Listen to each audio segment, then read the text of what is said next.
Halo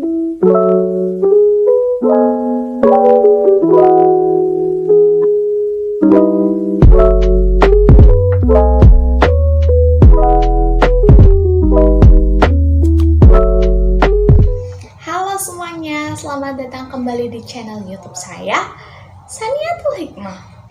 Oke, kali ini saya akan membahas mengenai konsep penilaian surat berharga. Istilah surat berharga dalam bahasa Belanda yaitu wederpapier. Weder sendiri berarti sebagai nilai, dan dalam Kitab Undang-Undang Hukum Dagang atau KUHD, wedar sendiri diartikan sebagai berharga, dan papieren sendiri yaitu kertas berharga. Dasar hukum dari surat berharga yaitu tercantum dalam Undang-Undang Nomor 10 Tahun 1998 yang menyatakan bahwa surat berharga adalah surat pengakuan hutang, wesel, saham, obligasi, dan sekuritas kredit atau setiap derivatifnya atau pengakuan lainnya atau suatu kewajiban dari penerbit dalam bentuk yang biasa diperdagangkan dalam pasar modal maupun pasar uang. Nah, kemudian surat berharga secara umum dapat diartikan sebagai sebuah dokumen yang diterbitkan oleh penerbitnya sebagai pemenuhan suatu prestasi berupa pembayaran sejumlah uang sehingga berfungsi sebagai alat pembayaran kepada pihak-pihak yang memegang surat tersebut. Kemudian ada macam-macam dari surat berharga, yaitu wesel, cek, surat sanggup atau promes, kwitansi, dan promes atas unjuk. Lalu kemudian ada yang namanya obligasi, billet giro, commercial paper, surat utang negara, surat sekuritas, dan lain-lain. Jadi kalau misalkan sebuah perusahaan atau negara mempunyai surat-surat berharga, biasanya surat-surat berharga tersebut dijualkan di pasar modal. Siapapun bisa membelinya, termasuk masyarakat. Lalu saat perusahaan atau negara tersebut mengeluarkan atau menerbitkan surat berharga, lalu ada yang membeli, otomatis perusahaan tersebut akan mendapatkan keuntungan. Apa itu keuntungannya? Yaitu tadi, uang cash. Namun tidak serta-merta kita mendapatkan uangnya dengan begitu saja, karena biasanya surat berharga itu mempunyai jangka waktu. Jadi konsepnya, contoh obligasi. Perusahaan akan mengeluarkan obligasi apabila mereka merasa membutuhkan uang. Misalkan, perusahaan mengeluarkan obligasi sebanyak 1.000 lembar dengan nominal per lembar yaitu Rp1.000. Lalu ada pembeli nih yang tertarik, maka perusahaan akan mengeluarkan syarat agar pembeli lebih tertarik, yaitu dengan penambahan bunga. Jadi, jika pembeli membeli obligasi 1.000 lembar dengan harga nominal per lembar Rp1.000, maka uang yang akan diperoleh sebesar Rp1.000.000. Misalkan nih dengan jangka waktu 2 tahun, lalu bunganya 10%, maka di 2 tahun kemudian uang yang akan diperoleh oleh pembeli ini sebesar lebih dari Rp1.000.000 karena ada perhitungan yang diselipkan dengan bunga tersebut.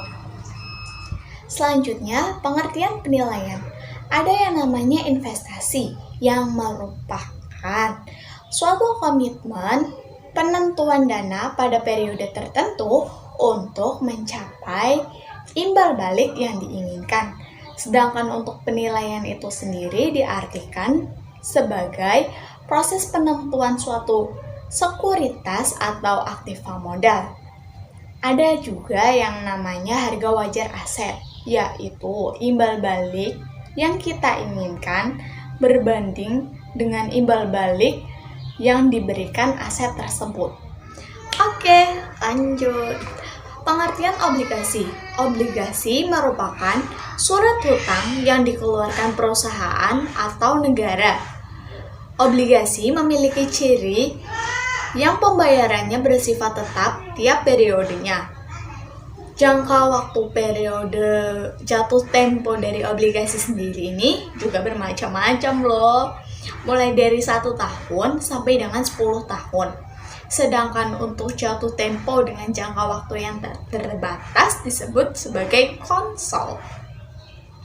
Istilah kunci dalam obligasi.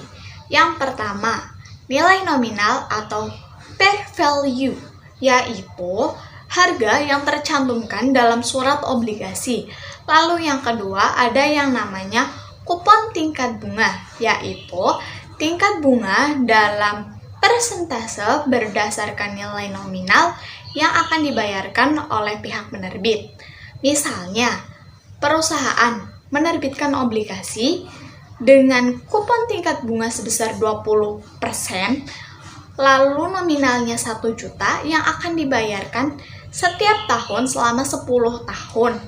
Maka, pembuat obligasi akan menerima bayaran sebesar 20% dikalikan 1 juta, maka menjadi Rp200.000. Oke, lanjut. Model penilaian obligasi, yaitu dengan rumus VB sama dengan I kurung buka P Viva, K, N kurung tutup ditambah M kurung buka P Viv, K, N. P Viva sendiri yaitu present value interest factor of an ordinary annuity. Lalu kemudian P Viv yaitu present value interest factor. VB sama dengan nilai obligasi, K sama dengan kupon atau suku bunga yang berlaku, lalu I yaitu pembayaran suku bunga obligasi, lalu kemudian ada M yaitu nilai nominal obligasi, dan N yaitu periode. Dan berikut contoh kasusnya.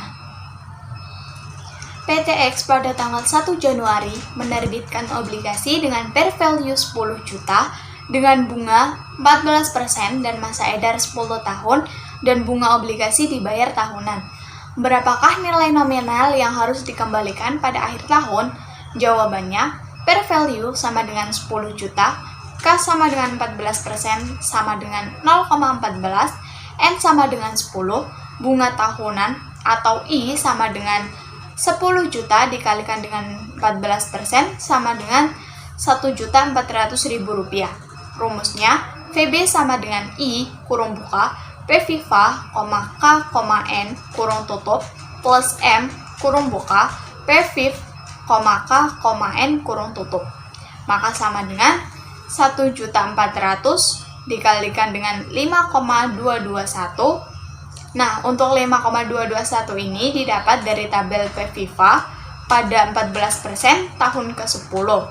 Itu yang sudah dilingkari ya. Lalu kemudian ditambahkan 10 juta dikali 0,269. Dan untuk ini didapatkan dari tabel P Viv pada 14% dan 10 tahun. Ini juga yang sudah dilingkari ya. Maka sama dengan uang yang diperoleh Rp999.400.000 atau dibulatkan menjadi 10 juta. Kemudian ada yang namanya premi resiko. Terdiri dari 4 jenis. Yang pertama, premi maturity, yaitu semakin tinggi jatuh tempo, maka semakin tinggi pula tingkat keuntungan yang diisyaratkan.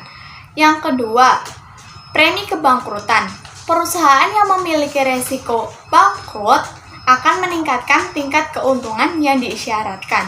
Lalu yang ketiga ada yang namanya premi likuiditas, yaitu perusahaan yang memiliki kesulitan likuiditas akan meningkatkan tingkat keuntungan yang diisyaratkan. Lalu yang terakhir atau yang keempat, ada yang namanya premi inflasi. Inflasi meningkat akan membawa tingkat suku bunga bebas inflasi meningkat. Lalu untuk yang berikutnya, pengertian saham. Saham merupakan bukti kepemilikan. Ada dua alasan kita membeli saham. Yang pertama, untuk memiliki perusahaan. Lalu yang kedua, untuk menanamkan kelebihan modal sementara waktu. Pemegang saham berhak atas dividen jika dividen tersebut dibayarkan. Saham terbagi atas dua jenis, yaitu saham biasa dan saham preferen. Penilaian saham biasa. Penilaian saham yang dipegang oleh satu periode, lalu kemudian ada penilaian saham yang dipegang selamanya. Terdiri dari tiga jenis, yaitu 1. Model dividen konstan. Yang kedua, model dividen tumbuh dengan pertumbuhan yang konstan. Lalu yang ketiga, ada model dividen dengan pertumbuhan yang berbeda. Oke, dan untuk yang terakhir yaitu saham preferen. Saham preferen merupakan gabungan dari saham dan obligasi. Saham preferen membayarkan dividen, tetapi dibayarkan berdasarkan persentase dari nominal saham preferen. Berikut contoh kasus dari saham preferen. Oke, sekian materi untuk hari ini. Terima kasih kepada Bapak Brian Givan selaku dosen dari Manajemen Keuangan yang telah memberikan penjelasan kepada kami mengenai konsep penilaian surat-surat berharga. Terima kasih juga kepada semua yang sudah menonton, and bye-bye!